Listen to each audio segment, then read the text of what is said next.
नमस्कार दोस्तों, प्रतिस्पर्धा क्लास में आप सभी का हार्दिक स्वागत है। दोस्तों, एसएससी जी का ऑफिशियल नोटिफिकेशन कल जारी हो गया था। 28 मार्च 2024 को आपका ऑफिशियल नोटिफिकेशन जारी हो गया था। कल से ही इसके फॉर्म भरना स्टार्ट हो गए। लास्ट डेट इसकी कब है, कितने पदों पर भर्ती निकाली गई है, फॉर्म फीस क्या है, एग्जाम पैटर्न क्या है, इन सभी की चर्चा आज हम इस वीडियो में करने वाले हैं। तो वीडियो को आप अंत तक जरूर देखते रहें, अंत तक जरूर बने रहें वीडियो में। वीडियो अच्छी लगे, आपके लिए उपयोगी हो तो हमारे इस वीडियो को आप ज्यादा से ज्यादा शेयर कीजिएगा और चैनल को सब्सक्राइब करना बिल्कुल भी ना भूलें। सबसे पहले हम इसका ऑफिशियल नोटिफिकेशन देखते हैं।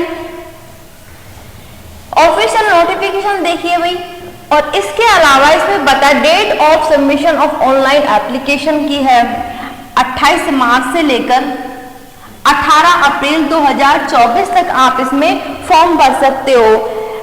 इसका जो एग्जाम है, इसके जो पेपर फर्स्ट है उसकी भी डेट आ गई है। आपका कंप्यूटर बेस्ड एग्जाम होगा और आपका जो एग्जाम होगा वो होगा जून में 4 जून, 5 जून और 6 जून को आपका एग्जाम होगा।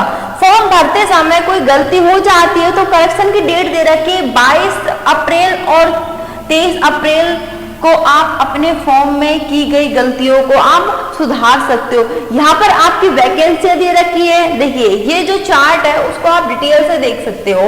यहाँ पर दिए गए हैं नेम ऑफ डिपार्टमेंट, यहाँ पे डिपार्टमेंट का नाम दे रखा है, यहाँ पर पोस्ट का नाम दे रखा है, किस विभाग, यहाँ पे विभागों के नाम दे रखे। इसके अलावा यहाँ पर कैटेगरी वाइज, जैसे कि यहाँ पर एसटी है तो एससी के इस पोस्ट के कितने पद है, इस पोस्ट के इतने पद है। ऐसे आप एससी, एसटी, ओबीसी, ईडब्ल्यूएस है, जनरल है, तो यहाँ पर टोटल पद आपको दिए गए। टोटल पदों की अगर हम संख्या की अगर हम बात करें तो यहाँ पर 968 टोटल जो आपके पद हैं वो है आपके 968 आपके टोटल पदों पर भर्ती निकाली गई है। यहाँ पर हो गए आपके टोटल पर कैटेगरीज वाइज। देखिए अब हम देखते हैं कि इसमें क्वालिफिकेशन क्या मांगी गई। सबसे पहले देखते हैं आप एक कनिष्ठ अभियंता जो सिविल का में जो आपका पद है उसके लिए शैक्षणिक योग्यता मांग गई है CPWD, BE, BTech किसी मान्यता प्राप्त विश्वविद्यालय संस्थान से सिविल इंजीनियरिंग में आपने डिप्लोमा कर रखा हो। दूसरा जो आपका पद है कनिष्ठ अभियंता सिविल और मैकेनिकल में, इसमें केंद्रीय जल आयोग BE, BTech किसी मान्यता प्राप्त विश्वविद्यालय संस्थान से सिविल मैकेनिक इंजीनियरिंग में आपने डिप्लोमा कर रखा हो। जूनियर इंजीनियरिंग जो इलेक्ट्रिकल में है उसके लिए CPWD, BE, BTech किसी मान्यता प्राप्त विश्वविद्यालय संस्थान से इलेक्ट्रिकल इंजीनियरिंग में आपने डिप्लोमा कर रखा हो। कनिष्ठ अभियंता सिविल में आपने डाक विभाग BE, BTech किसी मान्यता प्राप्त विश्वविद्यालय संस्थान से सिविल इंजीनियरिंग में 3 साल का आपने डिप्लोमा कर रखा हो। जूनियर इंजीनियरिंग इलेक्ट्रिकल के लिए आपने किसी मान्यता प्राप्त विश्वविद्यालय संस्थान से इलेक्ट्रिकल इंजीनियरिंग में 3 साल का आपने डिप्लोमा कर रखा हो। कनिष्ठ अभियंता इलेक्ट्रिकल एवं मैकेनिक में आपने MES, BTech electrical mechanic engineering में या किसी मान्यता प्राप्त विश्वविद्यालय संस्थान से इलेक्ट्रिकल मैकेनिक इंजीनियरिंग में 3 साल का डिप्लोमा और इलेक्ट्रिकल मैकेनिक इंजीनियरिंग कार्य में 2 साल का आपके पास एक्सपीरियंस हो तो ही आप इसमें अप्लाई कर सकते हो।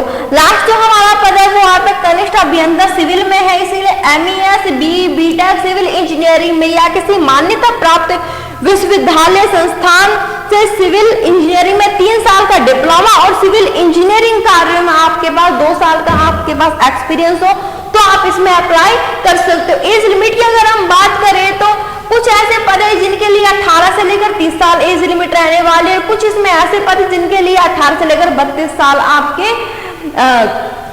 32 साल आपकी एज रहने वाली है। तो हम बात करते हैं, देख लेते हैं एक बार कौन कौन से आप जो आपके जो पहला border roads organisation for male candidate only, ये आपका है ये सिविल में, और दूसरा आपका border roads organisation for male candidate ये है आपका इंजीनियरिंग और मैकेनिक। ये जो दोनों पद हैं आपके, देखिए ये जो दोनों पद है ना आपके, इन दोनों पद के लिए आपकी एज लिमिट रहने वाले 18 से लेकर 32 साल और बाकी आपके जो ये सारे जो पद हैं इन सभी के लिए आपकी एज रहने वाली है 18 से लेकर 30 साल। तो आई होप आपको क्लियर हो गया होगा। आगे बढ़ते हैं हम।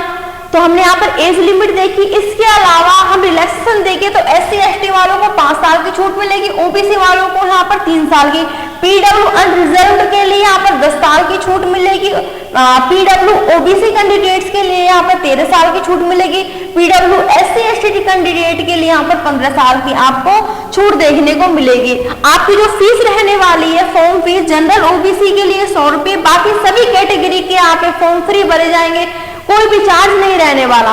एग्जाम पैटर्न की अगर हम बात करें भाई, सबसे पहले सिलेक्शन प्रोसेस आपका प्री और मेन दो ही इसमें एग्जाम होने वाले। सबसे पहले आपका पेपर फर्स्ट के बारे में अगर हम बात करें तो यहाँ पर जीके से आपके 50 क्वेश्चन आएंगे 50 नंबर के, सामान्य बुद्धि और तर्क रीजनिंग से आपके 50 क्वेश्चन आएंगे 50 नंबर के। आपका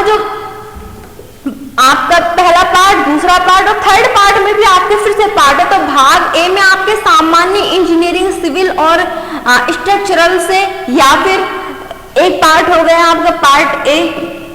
बी में आपके सामान्य इंजीनियरिंग इलेक्ट्रॉनिक से आपके क्वेश्चन आएंगे, और भाग सी में आपके सामान्य इंजीनियरिंग मैकेनिकल से आपके क्वेश्चन आएंगे। तो टोटल आपके क्वेश्चन 100 क्वेश्चन इसके और 100 क्वेश्चन आपके यहाँ पर हो गए, तो टोटल 200 क्वेश्चन हो गए। यहाँ पर 200 नंबर के 2 घंटे का आपको समय दिया जाएगा।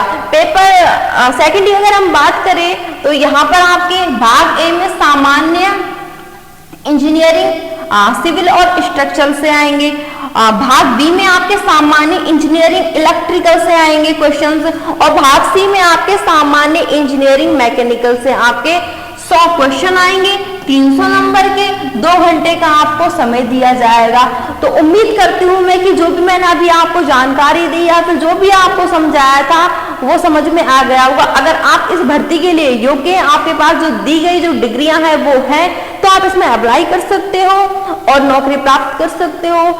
वीडियो अच्छी लगी तो वीडियो को ज्यादा से ज्यादा शेयर कीजिए। कोई क्वेश्चन है आपका तो कमेंट के माध्यम से आप पूछ सकते हैं। मिलते हैं अगली वीडियो में फिर किसी एक नई वैकेंसी के साथ। तब तक के लिए जय हिंद जय भारत।